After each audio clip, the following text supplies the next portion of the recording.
কত 36,000 গর্দানের কাফেরের গর্দান কেটে নিয়েছে। আর এখন নবীর বিরুদ্ধে যারা কথা বলে তাদের বিরুদ্ধে যদি বলে হে শয়তান জানোয়ার, আরে বাবা ওর পক্ষ 50টা লোক বেরিয়ে যায় বলে হুজুরের মুখের ভাষা এটা। আমি তো তোকে জানোয়ার বলছি, সাহাবাদের আদা ছিল গর্দান কেটে নিয়ে। জানোয়ার বলা এটা বড় কথা না, গর্দান কেটে নিয়ে এটা বড়। আমি তো জানোয়ার বলে সুযোগ বেঁচে আছিস, সুযোগ আছে। দারুল ইসলাম তার গর্দান কেটে নিয়েই দরকার।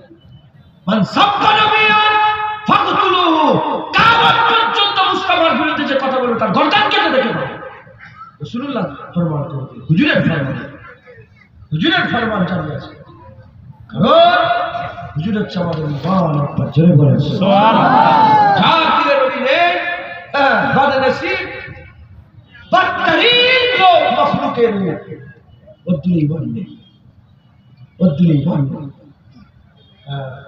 बुझे कि करे बुझते पारबेन। आल्लाह बोलेছে আনতাহাবাতা আমালুকুম ওয়া আনতুম লা তাশউরুন।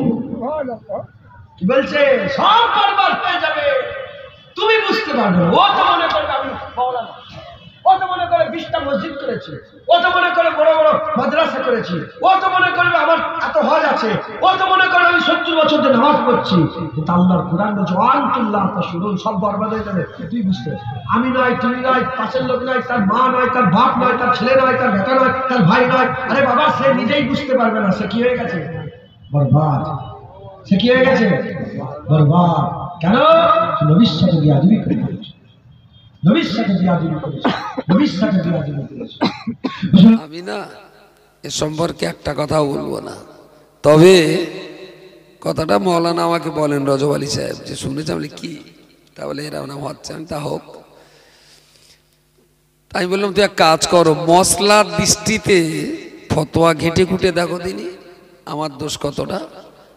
তা রজব আলী সাহেব বলেছেন না, ফতোয়া দৃষ্টান্তে মসলা মাসাইল বৈশ্যরজুরি কেতাব পড়ে আপনার এই বক্তব্যের কোনো হারাম বা কবিরা গোনা বা ইমানের কোনো প্রশ্ন এমনটা নেই।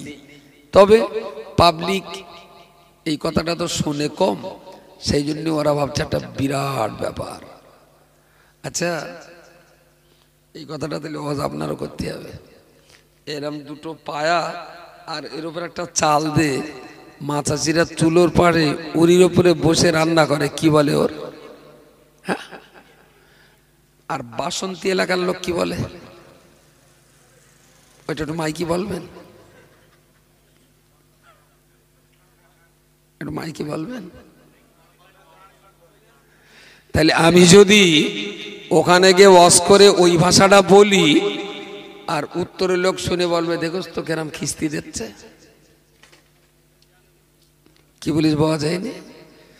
সুতরাং শরীয়তের মসলা দৃষ্টান্তে আমি কোনো দোষী না।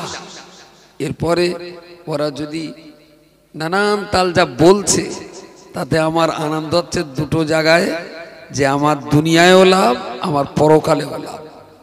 বুঝতে পারেননি? সেই আমার একটু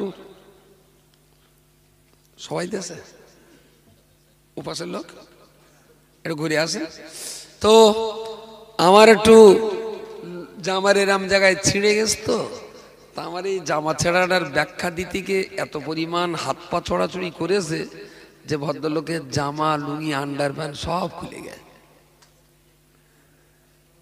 বুঝতে পারেননি? আমার জামা ছেঁড়াটা ফতোয়া দিতে গিয়ে নিজের জামা প্যান্ট আন্ডার প্যান্ট সব খুলে গেছে, ও সেদিকে লক্ষ্য নেই। সুতরাং এদের বাঁদরের সঙ্গে বাঁদরামি করার মতন সময় আমার হাতে নেই। আমি যদি সত্যিকারের মাওলানা রজব আলী সাহেব আল্লাহ তার হাত দারাজ করুক, কেতাবপত্রের দৃষ্টিতে রজব আলীর ইলমি যোগ্যতাটা খুব কম বললে ভুল বলা হবে। রজব আলী যা কেতাবপত্র পড়ে তার ইলমি গভীরতাটাকে কম বললে একটু ভুল বলা হবে। তারপরে মুফতি সাহেব তো আছেনই, নিশ্চয়ই